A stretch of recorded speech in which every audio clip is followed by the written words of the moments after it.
Hi friends, it's Makeda. How are you today? I hope you had a fantastic weekend. Maybe some of us hung out with family. Maybe some of us just relaxed. And maybe some of us had a party. Well, celebrating is good. And spending time with friends and family is good. We've been going through Ecclesiastes, and Ecclesiastes, definitely the first few chapters talk about enjoying life and enjoying the fruits of your labor. But it threw me off a little bit when in Ecclesiastes 7, verse 2, it said that, here it is, it said, it is better to go to the house of mourning than to go to the house of feasting, for that is the end of all men. And I was thinking, why the twist? Before it was telling us, yeah, let's enjoy the fruits of our labor, but now it's saying it's better to go to the house of mourning than the house of feasting. So I reread it a little bit, thought about it, and here's what I gather from it. When you go to a house of mourning, you're paying respect to that person's life who has passed on. And in result, usually we're reflecting on our own life and how life is also so short.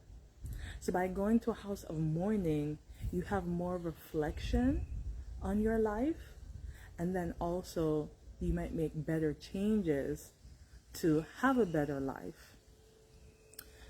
Maybe reflected on that person's life who passed on and all the things that they got to accomplish and all the things they didn't get to accomplish, and that moves you to move in a better direction of your life. Thus, by going to the house of mourning, it gives you more perspective and it gives you more action to apply to your life than going to a house of feasting. Because when you go to a house of feasting, it's just all about enjoyment and partying, and you probably don't really think about much else, so there's no reflection there. So I believe that's where they draw the contrast. And they do that again in verse 3 as well, because they say in Ecclesiastes 7 verse 3, it says, sorrow is better than laughter, for by sadness the countenance of the heart is made better. And again, I think it goes back to what I was saying about reflection. So some sadness brings reflection.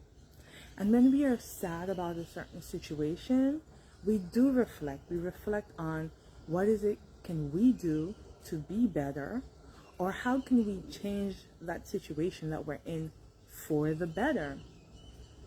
So thus, when you're in a certain state, when you're in a certain state of sadness, or you're reflecting on someone's life that passed, it gives you that reflection on your own life. They're parallel together, because as in verse 2 says, we all will face the end.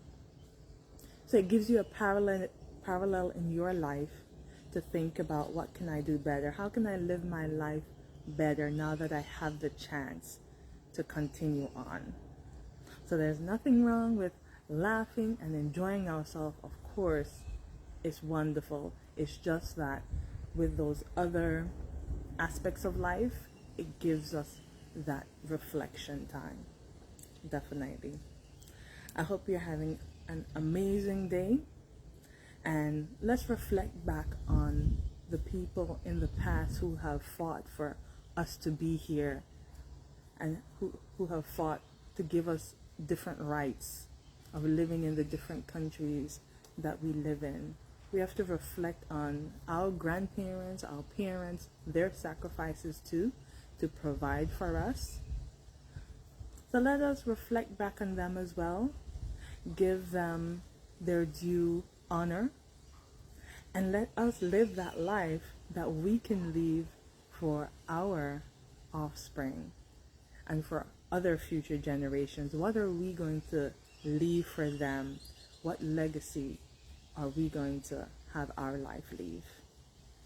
Have an amazing day. Much love. Take care.